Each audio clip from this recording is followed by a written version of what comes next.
Boa tarde, eu me chamo Felipe Rafael Silva dos Santos, sou do segundo Agro B.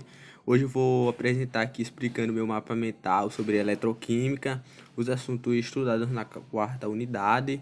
E vamos lá, o que é eletroquímica? Essa é a parte que a gente vai estudar sobre a transferência, as reações de transferência de elétron, que a gente vai ver óxido de redução, onde um perde, o outro recebe elétron, que isso daí nessa transferência de elétron, isso gera corrente elétrica.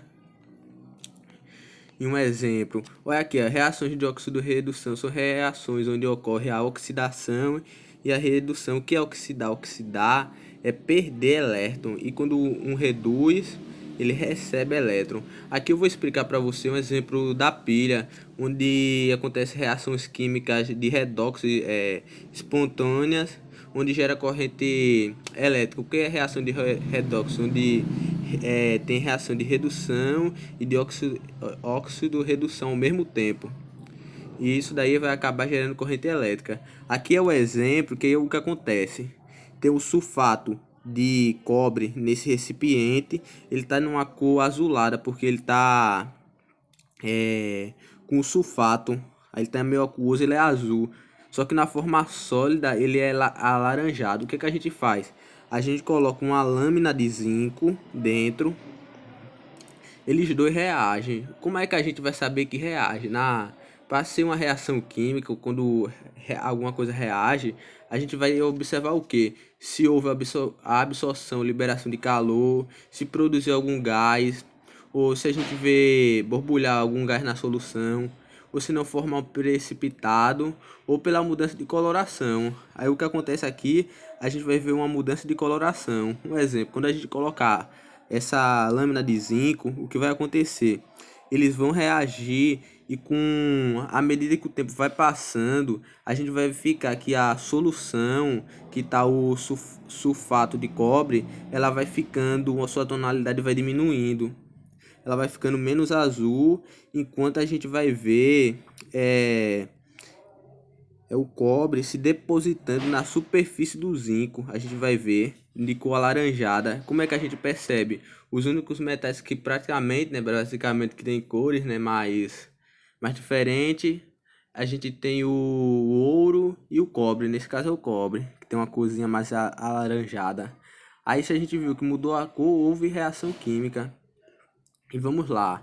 Aqui eu vou explicar para vocês o que de uma forma melhor, de uma forma de a reação, da equação como isso aconteceu. Aqui a gente tem o zinco mais o sulfato de cobre. Aí ocorreu essa reação. A gente tem o cobre, que agora ele ganhou elétrons, enquanto o zinco ele perdeu elétron. Para simplificar, a gente tem essa fórmula aqui, porque a gente pode tirar o sulfato porque ele não altera, ele não é alterado. Aí o que acontece aqui, olha, o zinco ele passa para o outro lado, e o que acontece? O zinco ele acaba o que? Ele perdeu elétron, ele perdeu. Ali era para ser um símbolo lá de 2 mais, tá meio apagadinho ali. Mas vamos lá, ele perdeu elétron. Se ele perdeu elétron, houve o que? Uma reação de oxidação. E o cobre que está 2 mais, vira cobre normal. O que acontece? Ele ganhou elétron. Se ele ganhou, ele reduziu, houve redução. Foi de mais 2 para zero, que no caso ele ganhou elétrons. É isso daí que a gente pode perceber. Quando houve essa transferência de elétron, isso daí gerou uma corrente elétrica. Mas nesse caso, a gente não teve um aproveitamento dessa energia. Para a gente aproveitar, a gente tinha que ligar com os fios.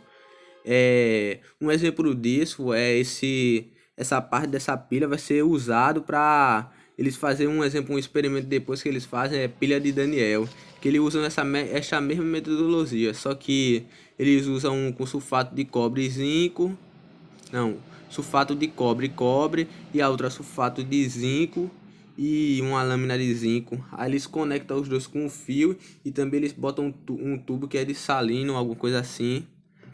Aí eles conseguem gerar uma pilha a partir de eletroquímica. E esse foi meu experimento de eletroquímica. Experimento não, esse foi a minha explicação do meu mapa mental de eletroquímica. E eu espero que vocês tenham gostado.